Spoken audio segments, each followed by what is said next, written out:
நடந்து முடிஞ்ச 10வது மற்றும் 12வது தேர்வில் சாதனை படைத்த என்னுடைய தம்பி தங்கைகளுக்கும் இன்னைக்கு பெருமையோடு வந்திருக்கிற அவங்களுடைய பெற்றோர்களுக்கும்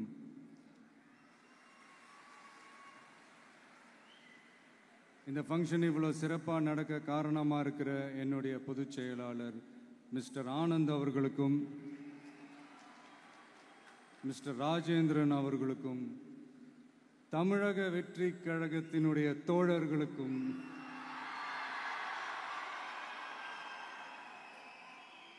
ஏன்னா நீங்கள் தான் இரவு பகல்லாம் பார்க்காம இந்த ஏற்பாடுகள்லாம் இவ்வளோ சிறப்பாக செஞ்சு முடிச்சிருக்கீங்க. மற்றும் என் நெஞ்சில் குடியிருக்கும் என்னுடைய நண்பா நண்பிகள், உங்கள் அனைவருக்கும் என்னுடைய பணிவான வணக்கங்கள். மீண்டும் ஒரு முறை எதிர்கால தமிழகத்தின் இளம் மாணவ மாணவிகளான உங்கள் எல்லாரையும் சந்திக்கிறதுல எனக்கு ரொம்பவே மகிழ்ச்சி. அதாவது இந்த ஒரு பாசிட்டிவ் பவர் இருக்கிறவங்களை பார்க்கும்போது ஆட்டோமேட்டிக்காக ஒரு எனர்ஜி, ஆட்டோமேட்டிக்காக ஒரு கெமிஸ்ட்ரி ஒன்று ஒர்க் அவுட் ஆகும்னு ஒன்று சொல்லுவாங்கள்ல, அது இன்னைக்கு காலையிலேருந்து எனக்கு பயங்கரமாக ஒர்க் அவுட் ஆகிட்டுருக்கு. உங்கள் எல்லாரையும் முகத்தை பார்த்ததுலேருந்து உங்களில் சில பேருக்கு ஒரு கிளியர் பிக்சர் மைண்டில் இருக்கும். அதாவது லைஃப்பில் என்னவா ஆக போகிறோம், ஒரு டாக்டர், இன்ஜினியர், ஒரு பைலட் அப்படின்னு ஒரு கிளியர் பிக்சர் ஒன்று இருக்கும். அதில் ஒரு சில பேருக்கு அந்த ஒரு டிசிஷன் மேக்கிங்கில் சின்னதாக ஒரு தொய்வு ஏற்படலாம், சின்னதாக ஒரு கன்ஃபியூஷன் ஏற்படலாம்.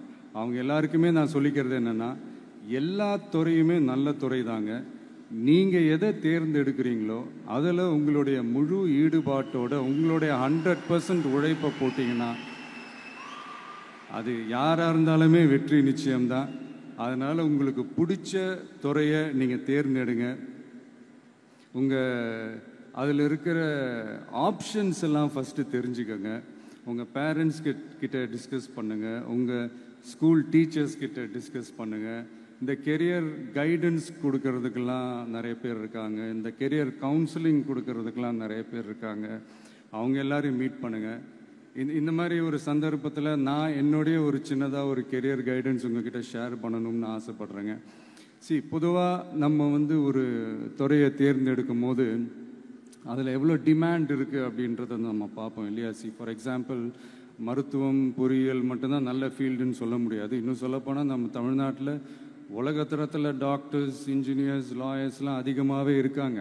இங்கே நம்மக்கிட்ட என்ன இல்லை அப்படின்னா, இங்கே நமக்கு எது இன்னும் அதிகமாக தேவைப்படுது அப்படின்னா நல்ல தலைவர்கள்.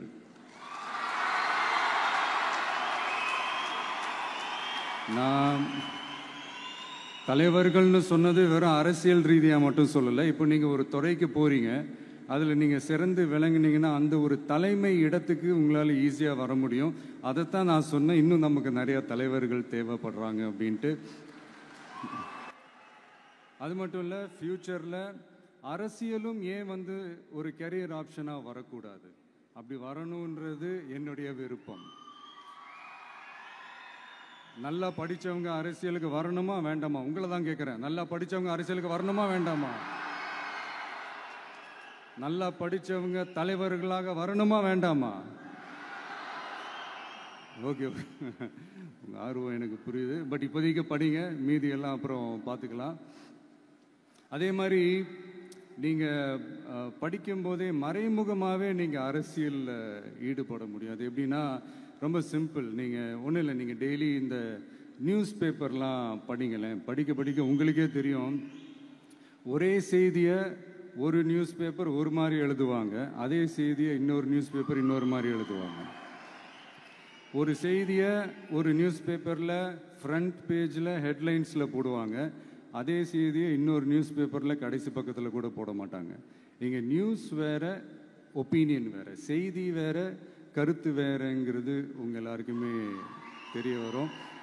இப்போல்லாம் பார்த்தீங்கன்னா நிறைய இந்த மெயின் ஸ்ட்ரீம் மீடியாவுக்கு ஈக்குவலாக நிறைய இந்த சோஷியல் மீடியா சேனல்ஸ்லாம் இந்த நல்லது கெட்டதுன்னு இந்த ஒப்பீனியன்லாம் க்ரியேட் பண்ணுறாங்கல்ல, அதெல்லாம் நீங்கள் பார்த்தீங்கன்னா ரொம்ப ஈஸியாக ஒரு நல்லதை கெட்டதாகவும் கெட்டதும் நல்லதாகவும் நல்லவங்களை கெட்டவங்க மாதிரியும் கெட்டவங்கள நல்லவங்க மாதிரி இந்த மாதிரி புரணி பேசி ப்ரொஜெக்ட் பண்ணுறதெல்லாம் இந்த மீடியா சோஷியல் மீடியாலலாம் நம்ம பார்க்குறோம் இல்லையா. நீங்கள் எல்லாமே பாருங்கள், நீங்கள் எல்லாமே படிங்க, பட் எது உண்மை பொய்ன்னு மட்டும் அனலைஸ் பண்ண மட்டும் கற்றுக்கோங்க. அப்போ தான் இங்கே உண்மையிலே நம்ம நாட்டில் என்ன பிரச்சனை, நாட்டோட மக்களுக்கு என்ன பிரச்சனை, இந்த சமூக தீமைகள் பற்றிலாம் உங்களுக்கு தெரிய வரும். அது தெரிஞ்சுக்கிட்டாலே இந்த ஒரு சில அரசியல் கட்சிகள் செய்கிற இந்த பொய்யான பிரச்சாரங்களை எல்லாம் நம்பாமல் எது கரெக்டு, எது தப்பு, எது உண்மை பொய்ன்னு இதை அனலைஸ் பண்ணி பார்த்துட்டு நல்ல தலைவர்களை தேர்ந்தெடுக்கக்கூடிய ஒரு விசாலமான ஒரு உலக பார்வை உங்களால் வளர்த்துக்க முடியும். அது வந்துட்டாலே அதை விட ஒரு சிறந்த அரசியல் வேறு எதுவுமே இருக்க முடியாதுங்க. அதை விட நம்ம நாட்டோட வளர்ச்சிக்கு நீங்கள் செய்ய போகிற அந்த பங்களிப்பு வேறு எதுவுமே இருக்க முடியாது.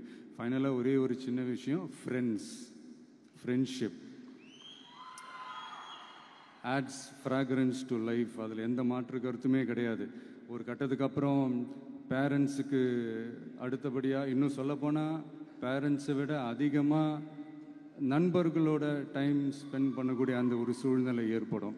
அதனால் நல்ல நண்பர்களை தேர்ந்தெடுங்க. நீங்கள் கேட்கலாம், நட்புன்றது அதுவாக அமையிறது தானே, நாம் எப்படி சூஸ் பண்ண முடியும்னு. அது ஒரு விதத்தில் கரெக்டு தான். அதனால் நான் கொஞ்சம் வேறு மாதிரி சொல்கிறேன். இப்போது உங்களுடைய இந்த நட்பு வட்டாரத்தில் இப்போ ஏதோ ஒரு விஷயம் தப்பாக இருக்குது அப்படின்னா, இப்போது அதில் சில பேர் இந்த தவறான பழக்கங்களில் ஈடுபட்டிருந்தாங்கன்னா முடிஞ்சால் அவங்கள நல்வழிப்படுத்த பாருங்கள். இந்த தவறான பழக்கங்களில் மட்டும் ஈடுபடாதீங்க, ஈடுபடக்கூடாது. நான் முன்னாடியே சொன்ன மாதிரி தான், உங்களோட அடையாளத்தை எக்காரணத்தை கொண்டும் இழந்துடாதீங்க. Don't lose your identity at any cost. இது நான் ஏன் இவ்வளோ வலியுறுத்தி சொல்கிறேன்னா, இப்போ ரீசெண்ட் டைமில் நீங்கள் பார்த்தீங்கன்னா நம்ம தமிழ்நாட்டில் இந்த போதை பொருட்களுடைய இந்த பயன்பாடு அதெல்லாம் முக்கியமாக யங்ஸ்டர்ஸ் மத்தியில் ரொம்பவே அதிகமாயிருச்சு. ஒரு பெற்றோர் என்ற முறையில், ஒரு அரசியல் இயக்கத்துக்கு தலைவர் என்ற முறையில் எனக்குமே ரொம்ப அச்சமாக தான் இருக்குது. சொல்லலாம், இப்போ இந்த போதை பொருட்கள்லாம் இதெல்லாம் கண்ட்ரோல் பண்ணுறது அரசோட கடமை, இதெல்லாம் யங்ஸ்டர்ஸை இதிலேருந்து காப்பாற்றுறதெல்லாம் அரசுங்களோட கடமை. இப்போ ஆளும் அரசு அதெல்லாம் தவற விட்டுட்டாங்க அப்படின்றத பற்றிலாம் நான் இங்கே பேச வரல. அதுக்கான மேடையும் இது இல்லை.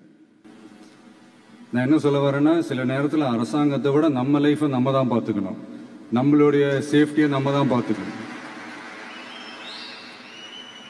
ஸோ உங்களுடைய செல்ஃப் கண்ட்ரோல், உங்களுடைய செல்ஃப் டிசிப்ளின் அது மட்டுமே வளர்த்துக்கோங்க. Say no to temporary pleasures, say no to drugs. எனக்காக இது ஒரே ஒரு வாட்டி ரிப்பீட் பண்ணுறீங்களா? Say no to temporary pleasures, say no to drugs. இன்னும் ஒரே ஒரு வாட்டி please. Say no to temporary pleasures, say no to drugs. Thank you. இந்த உறுதிமொழியை நீங்கள் எல்லாரும் எடுக்கணும்ட்டு நான் ரொம்ப தாழ்மையுடன் கேட்டுக்கிறேன். மற்றபடி வேற ஒன்றும் இல்லை. இந்த தேர்வில் தேர்ச்சி பெற முடியாதவங்க, நினச்ச மாதிரி மார்க்ஸ் எடுக்க முடியாதவங்க இன்னும் லைஃப்பில் எதுவும் டிசப்பாயிண்ட் ஆகாதீங்க. வெற்றி தோல்வி ரெண்டுமே ஈக்குவலாக பேலன்ஸ் பண்ணி போக கற்றுக்கிட்டாலே போதும். தோல்வி நம்மக்கிட்ட வர்றதுக்கே பயப்படும். Success is never ending, failure is never final. So இது மட்டும் புரிஞ்சுக்கோங்க. நான் 3ஆம் தேதி மீட் பண்ண போகிற அந்த செட் ஆஃப் ஸ்டூடெண்ட்ஸ் அண்ட் பேரண்ட்ஸுக்கும் சேர்த்து தான் இன்னைக்கு நான் பேசுகிறேன். ஏன்னா மறுபடியும் இந்த மாதிரி அட்வைஸ் பண்ணி அவங்கள நான் போர் அடிக்க விரும்பலை. ஏன்னா ஜென்ரலாகவே தெரியும் அட்வைஸ் பண்ணவங்க எல்லாருக்கும் பிடிக்காதுன்னு. ஏன்னா நானும் அப்படி தான். அதனால் ஸோ அன்னைக்கு டைரெக்டாக நம்ம ஸ்டூடெண்ட்ஸை கௌரவிக்கிற அந்த நிகழ்ச்சிக்கு நம்ம போயிடலாம். So thank you. மீண்டும் சந்திக்கும் வரை நன்றி, வணக்கம்.